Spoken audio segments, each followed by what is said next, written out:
Hello bachcho, let's read this question. The question say that in this section each question has two matching list choice for the correct combination from column first and column second are given as option A, B, C and D out of which one is correct. बच्चों दो column है, column first column second.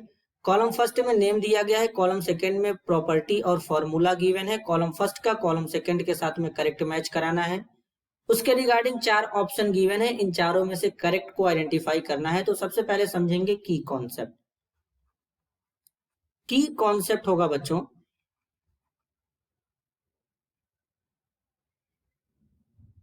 Properties of organic compound. Properties of organic compound. Organic compound.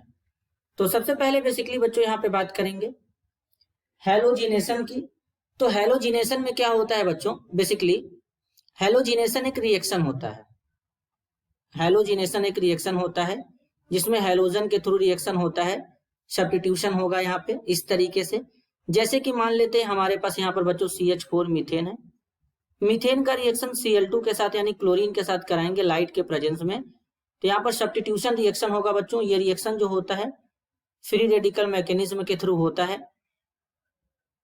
तो इस case में CH3Cl बनता है और साथ में HCl बाहर चला जाता है इस तरीके से.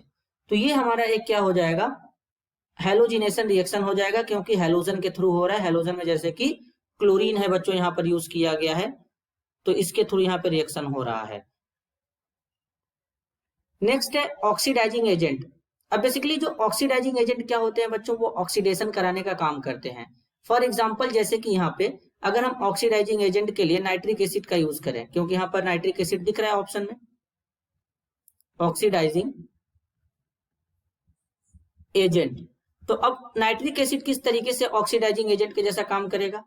तो इस केस में बच्चों क्या होता है बेसिकली सबसे तो ऑक्सीडाइजिंग एजेंट के जैसा काम करेगा हमारा नाइट्रिक एसिड. जैसे कि ये एल्डिहाइड है बच्चों, तो ये एल्डिहाइड को ऑक्सीडाइज कर देगा. नाइट्रिक एसिड ऑक्सीडाइजिंग एजेंट का जैसा काम करता है, तो एल्डिहाइड को कार्बोक्सिलिक एसिड में ऑक्सीडाइज कर देता है इस तरीके से. नेक्स्ट है बच्चों सोप. अब सोप का फॉर्मूला क्या होता है बच्चों, सोप का फॉर्मूला होता है C15H31 COONA. यहाँ पर ये कार्बोक्सिलिक एसिड का साल्ट होता है बच्चों इस तरीके से. नेक्स्ट है बच्चों इथाइलिन. अब इथाइलिन कैसे बनता है, तो बेसिकली अगर हम बात करें CH3CH2OH ले लें. ये है बच्चों एथिल अल्कोहल. एथिल अल्कोहल का क्या कराएंगे, डिहाइड्रेशन कराएंगे. तो जब एथिल अल्कोहल का डिहाइड्रेशन कराते हैं, किस तरीके से कराते हैं ये समझेंगे. तो इस केस में क्या करते हैं, सबसे पहले यहाँ पर कंसंट्रेट नाइट्रिक एसिड सॉरी बच्चों सल्फ्यूरिक एसिड लेते हैं H2SO4. कंसंट्रेट सल्फ्यूरिक एसिड लेंगे. अब कंसंट्रेट सल्फ्यूरिक एसिड करता क्या है, ये डिहाइड्रेटिंग एजेंट होता है. तो ये वाटर को रिमूव करा देता है. टेम्परेचर 443 केल्विन का रहेगा.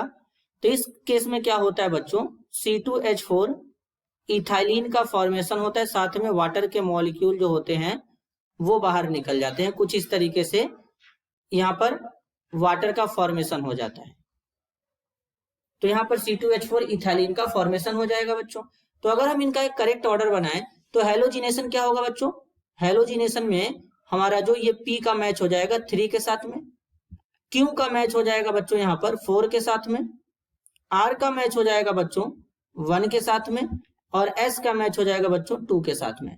तो इस तरीके का ऑर्डर कहां से हो रहा है, ऑप्शन ए में. तो इस क्वेश्चन के लिए करेक्ट आंसर होगा बच्चों ऑप्शन ए, क्योंकि अदर ऑप्शन इसलिए गलत होंगे क्योंकि बी में ऑप्शन बी में P का 4 है, ऑप्शन सी में P का 2 है, ऑप्शन डी में P का 1 है, जो कि कभी हो ही नहीं सकता बच्चों. तो इसलिए करेक्ट आंसर होगा option A. This is your answer. I hope you understood it well. All the best.